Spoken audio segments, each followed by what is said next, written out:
देश के अलग-अलग हिस्सों में, अलग-अलग भागों में हमेशा कोई न कोई घटना घटती रहती है। बड़ा देश है, घटनाएँ होना भी लाज़मी है। लेकिन कभी-कभी ऐसी घटनाएँ घटती हैं जिन पर यकीन करना बहुत मुश्किल हो जाता है कि क्या ऐसा भी हो सकता है? और दरअसल ऐसा ही एक वाकया भारत के छत्तीसगढ़ राज्य में अब से 20 साल पहले घटा था। छत्तीसगढ़ में एक जगह है बालोद। बालोद शहर है, उसके पास एक गाँव पड़ता था। गाँव में रहने वाले छब्बेश्वर, जिसकी दिसंबर 2023 को हत्या हो जाती है। हत्या करके जो हत्यारा है उसके शव को वहीं जंगल में, जहाँ उसको बुलाया था बहाने से, धोखे से बुलाकर जंगल में हत्या की। वहीं मिट्टी को उखाड़ कर, खोद कर वहाँ उसका शव दफना दिया। ऊपर से मिट्टी डालकर, घास-फूस पत्ते डालकर उस घटना स्थल को छुपा दिया, जिससे कोई पहचान ना पाए। क्योंकि जंगली एरिया था तो वहाँ बहुत लोगों का आना-जाना था नहीं, लिहाज़ा बहुत जल्दी मिट्टी जो है आम सामान्य मिट्टी की तरह हो गई। अब ये केस पूरी तरह बंद हो चुका था, लेकिन जो मृतक है छबेश्वर, वो कातिल के सपनों में आने लगा, उसकी नींदें हराम कर दी, उसका जीना हराम कर दिया, उसका खाना-पीना हराम कर रखा था। यहाँ तक कई साल तक वो फ़ोन करके नए नंबर से दूसरे शहर से आवाज़ बदल कर, मुँह पे कपड़ा लगा के या हाथ लगाकर थोड़ा आवाज़ को बदल कर मृतक के माता-पिता को फ़ोन कर रहा था कि मैं छबेश्वर बोल रहा हूँ, मैं किसी कारण से अपनी जो जीवन है, उसको सही तरीके से करने के लिए, अच्छी तरीके से सेटल होने के लिए, आपकी खुशी के लिए बाहर शहर में आ गया हूँ। मैं 4-5 साल आपसे नहीं आपके पास आ नहीं सकता। मजबूरी है लेकिन मैं आऊँगा और मैं ज़िंदा हूँ। ये भी कर रहा था, जो कातिल है ये भी खेल खेल रहा था, दूसरे शहर दूर जाकर फ़ोन कर रहा था, लेकिन जो छबेश्वर है, उसके सपने में हर रात आता था, उसको चैन से ना सोने दे रहा था, ना खाने दे रहा था, ना उसका जीवन जो है चैन से जीने दे रहा था। उसके बाद पूरे 20 साल के बाद अभी 2023 में टीकम खुद वो इतना मजबूर हो जाता है, जीने में उसको इतनी दिक्कत आती है, इतना परेशान हो जाता है कि खुद अपने आप छबेश्वर के माता-पिता के पास आकर सारी सच्चाई बयाँ कर देता है, अपना जुर्म इकबाल कर लेता है। उसके बाद पुलिस उसको लेकर उसी घटना स्थल पहुँचती है, वहाँ खुदाई कराई जाती है तो बाकायदा के कंकाल वहीं दबा हुआ निकला। अब ये जो पूरी घटना है आपको हम तफ़सील से बताते हैं। दरअसल मैंने बताया कि बालोद शहर, छत्तीसगढ़ का जो बालोद शहर है उसके पास एक गाँव होता है, वहाँ छबेश्वर रह रहा होता है। उसी गाँव का रहने वाला टीकम, इनका सहपाठी था, क्लासमेट था, साथ खेलते थे, साथ पढ़ते थे और उसी गाँव की रहने वाली एक लड़की उसी स्कूल में पढ़ती थी। उसका टीकम के साथ अफ़ेयर चल रहा था, उसका टीकम के साथ इश्क चल रहा था, लेकिन उसी लड़की को छबेश्वर भी चाहने लगा था। वो जो लड़की है छबेश्वर को भी अच्छी लग रही थी, ये भी उससे अपने दिल की बात कहना चाहता था, उसको मन ही मन चाहता था। उसके साथ जीने-मरने के सपने देखता था, ख्वाब देखता था, उसके साथ शादी करके अपना घर, दुनिया बसाने का सपना देख रहा था। लेकिन जो लड़की है, वो टीकम की ओर आकर्षित थी, उसका रुझान टीकम में था। छबेश्वर उससे एक तरफ़ा प्रेम कर रहा था और छबेश्वर मौका मिलने पर उसको पकड़कर दिल की बात भी कहता, लेकिन लड़की झड़क कर वहाँ से चली जाती। वक़्त गुज़र रहा था, तमाम तरीके से जब लड़की छबेश्वर से परेशान हो गई तो उसने अपने बॉयफ्रेंड यानी टीकम से इसकी शिकायत की और टीकम ने फिर एक खतरनाक प्लान तैयार किया। उसने सोचा कि अब इसको रास्ते से हटाकर ही दम लूँगा, तभी हमारी जो प्रेम कहानी है सही मायनों में आगे बढ़ पाएगी। इसके लिए उसने एक दिन टीकम को बताया कि फला जगह तुम्हें इस वक़्त पहुँचना है, वहाँ हमें कोई सरप्राइज़ मैं तुमको कुछ सरप्राइज़ दूँगा, वहाँ एक ज़रूरी बात करनी है, आपको मैं सरप्राइज़ देने वाला हूँ। क्योंकि दोनों अच्छे मित्र थे, क्लास मित्र थे, साथ उनका खेलना था तो कोई शक की गुंजाइश थी नहीं, लिहाज़ा फ़ौरन तय वक़्त पर जो छबेश्वर है, वो जंगल के उस जगह पहुँच जाता है जहाँ टीकम ने उसको पहले से बुलाया था। और टीकम ने पहले से ही लोहे की मोटी छड़ तैयार रखी थी कि जैसे ही छबेश्वर यहाँ पहुँचेगा उसका मैं काम तमाम कर दूँगा। टीकम पहले ही घटना स्थल पहुँच जाता है, उसके बाद छबेश्वर कुछ समय के बाद वहाँ पहुँचता है, दोनों मिलते हैं, बात होती है। इसी दौरान जब छबेश्वर है, बात कर रहा होता है, टीकम पेशाब करके आने की बात कहता है। पेशाब के लिए बोलता है कि मुझे 1 नंबर जाना है, सीधे पास का जो इलाका है वहाँ जाता है, उसके बाद जब लौट के आता है, तो पीछे अपनी लोहे की मोटी रॉड अपनी पीठ के पीछे उसको छुपाकर हाथ पीछे करके उसको ले आता है। और जब पास पहुंचता है एक जहाँ छबेश्वर बेफिक्र होकर बैठा हुआ था, उसके पीछे से जानबूझ के पहुंचता है और पीछे से पूरी ताकत से एक बार में ही उसको लोहे की राड उसके सर पर दे मारता है, जिससे मौके पर ही छबेश्वर की दर्दनाक मृत्यु हो जाती है। छबेश्वर के सिर से खून का फव्वारा निकलता है, काफी देर तक तड़पता रहता है, लेकिन उसके बाद बहुत जल्दी वो शांत हो जाता है, दम तोड़ देता है, वो इस दुनिया में नहीं रहा। उसके बाद ये वहीं फावड़े से खड्डा खोदता है, चूंकि जंगल था, वहां किसी का आना जाना था नहीं, शाम का दिन का आखिरी पहर था, हल्की हल्की शाम होने को थी। फिर इतने गड्ढा खोदकर वहीं छबेश्वर के शव को दफना दिया। चुपचाप आकर अपने घर लेट जाता है। वक्त गुजर रहा था, इधर छबेश्वर गायब हुआ। घर वालों ने प्राथमिकी दर्ज कराई, लेकिन पुलिस ने जानबूझ की पहचान की, पड़ताल की, इधर उधर खोजा। उस वक्त चूंकि फोन बहुत कम हुआ करते थे, तो छबेश्वर के पास फोन था नहीं, तो सीडीआर की बात जो होती है, जिससे काफी पुलिस को मदद मिलती है, उसका सहारा पुलिस को नहीं मिल पाया। पुलिस ने तमाम लोगों के बयान दर्ज किए, पूछताछ की, लेकिन कहीं कोई मुकम्मल ठोस नतीजे पर नहीं पहुंच सकी। उसके बाद पुलिस ने धीरे धीरे अपनी जो घटना है, जो फाइल है, उसको बंद कर दिया। छबेश्वर के जो माता पिता है, ये भी मान चुके थे कि छबेश्वर हो सकता है कहीं भाग गया हो, हमको हमसे बात ना करना चाह रहा हो, लेकिन सोच रहे थे कि जहां भी हो वो सही सलामत हो और एक ना एक दिन हमारे पास वापस आ जाए। अब इन लोगों ने क्या किया, धीरे धीरे जो तांत्रिक होते हैं, ओझा होते हैं, जो लोगों को बहकाते हैं, झूठ बोलते हैं, उनको उनके पास जाना शुरू किया, वहां पैसे खर्च करना शुरू किया। लेकिन तांत्रिक ओझा सब झूठे होते हैं, मक्कार होते हैं, सिर्फ पैसे के लिए काम करते हैं। वो उसको उल्टी सीधी बातें समझाते और कहते हैं हाँ, हम अपने ज्ञान के मुताबिक जो देख पा रहे हैं, जितना हमें ज्ञान है, हम अपने जो ज्ञान से देख पा रहे हैं, तो आपका बेटा है और सही सलामत है, लेकिन अभी घर में आने के मूड में नहीं है, जब ठीक होगा तो अपने आप घर आ जाएगा। अब इधर एक और नई कहानी शुरू होती है। जो छबेश्वर है, वो टीकम, जो हत्यारा टीकम है, उसके सपने में आना शुरू कर देता है। उसके सपने में आकर उससे कहता है, तूने मुझे क्यों मारा, तूने मुझे धोखा क्यों दिया, तेरी मेरी कौन सी दुश्मनी थी। अब वो रोजाना उसके सपनों में आकर उसकी नींदें हराम कर रहा था, उसका खाना पीना हराम कर रहा था। धीरे धीरे जो टीकम है, उसको अंदर से घबराहट होने लगी, बेचैनी होने लगी, वो बहुत बेचैन रहने लगा। और चूंकि ऐसा दूध था गर्म कि इसको निगलना भी मुश्किल और उगलना भी मुश्किल।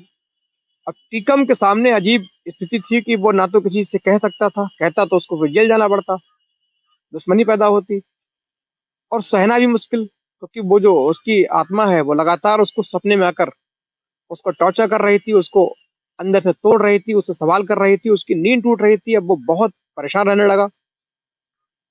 अब उसने सोचा कि क्यों ना छबेश्वर के माता पिता को हम ये खबर फोन से दे दें, क्योंकि उनको मालूम भी नहीं है कि इनका जो बेटा है वहां मैंने मारा है, वहां दबा हुआ है।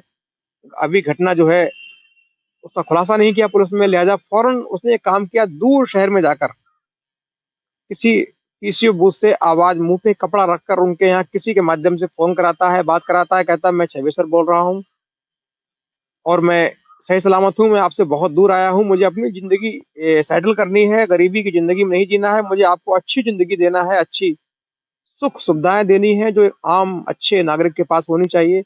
लिहाजा मैं 3 4 5 साल आपके पास नहीं आ सकता, मैं जब तक वेल सेटल नहीं हो जाऊंगा तब तक आपके पास लौटूंगा नहीं, आप बेफिक्र रहें, निश्चिंत रहें, आपका बेटा जिंदा है, बिल्कुल फिक्र ना करें। और ये फोन आने के बाद जो छबेश्वर के माता पिता हैं, उनको बहुत एक, आराम मिला, उनको राहत मिली, उनको कहीं ना कहीं लगा कि मेरा बेटा जिंदा है। क्योंकि माँ बाप बहुत सीधे थे, सज्जन थे, और फोन की आवाज जो उसने काफी बार मुंह पे कपड़ा लगाकर या थोड़ा सा फोन को साइड में दूर रखकर उसने ऐसे बात की जैसे उनको लग रहा था हो सकता हो मेरा ही बेटा है, क्योंकि फोन पर जो आवाज है थोड़ी बदल भी जाती है। और चूंकि वो टीकम छबेश्वर के साथ भी रहा था, पढ़ा था, तो उसको मालूम था कि कैसे वो बोलता था, किस तरीके से उसकी हूबहू कॉपी करने की कोशिश करता, लेकिन फोन पर जो है आवाज बदल जाती है। छबेश्वर के माता पिता को लगा कि मेरा बेटा जिंदा है, उनको एक सुकून लगने लगा। अब वो लगातार ओझाओं के, तांत्रिकों के चक्कर काटने शुरू कर दिए। फिर कहीं पहुंचते कहते मेरा बेटा कहाँ है, पता लग जाए तो मैं वहां जाकर उसको देख लूं। लेकिन जो तांत्रिक हैं उसको तमाम तरीके से कंफ्यूज कर रहे थे। कोई कहता उसने शादी कर ली है, बच्चे भी हैं, कोई कहता कि वो अब सही सलामत होने वाला है, उसने एक प्लॉट खरीद लिया है, उसको मकान बनवा रहा है और बहुत जल्द वापस आएगा। इन सब उम्मीदों के सहारे जो छबेश्वर के माता पिता हैं, वक्त काट रहे थे, ढूंढते ढूंढते थक चुके थे, ओझाओं के चक्कर काटते काटते उनके पैरों की चप्पलें घिस चुकी थी, जूते घिस गए थे। लिहाजा उन्होंने अब उसको भाग्य के सहारे और कुदरत के सहारे मानकर उस पर फैसला छोड़कर चुपचाप सीधे अपने घर बैठ जाते हैं। अब धीरे धीरे वक्त गुजर रहा होता है। इधर छबेश्वर को खत्म हुए लगभग 5 होने को आई। अब जो टीकम उनको छबेश्वर बनकर फोन कर रहा था, उसने फोन करना भी बंद कर दिया। अब उनको लगा कि अब पहले तो गनीमत थी कि फोन आ रहा था, एक उम्मीद थी, अब फोन आना भी बंद हो गया।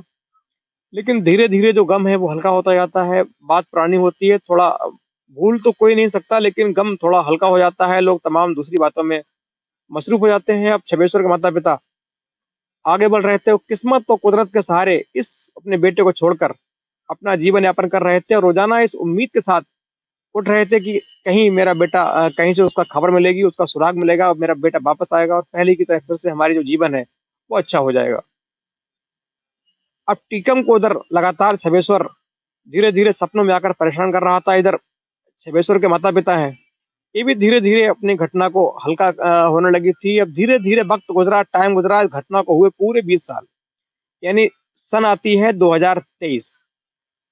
2023 की बरस आती है। इधर छबेश्वर के माता पिता हैं, अब उनको लग रहा था कि मेरा बेटा शायद इस दुनिया में नहीं है, क्योंकि अब होता तो अब तक 20 साल तक कोई फोन कॉल आती या किसी त्योहार पर या किसी वक्त पर किसी मौके पर वो आता, हमसे मिलता, लेकिन उनको लगता है हमारा बेटा इस दुनिया में नहीं है।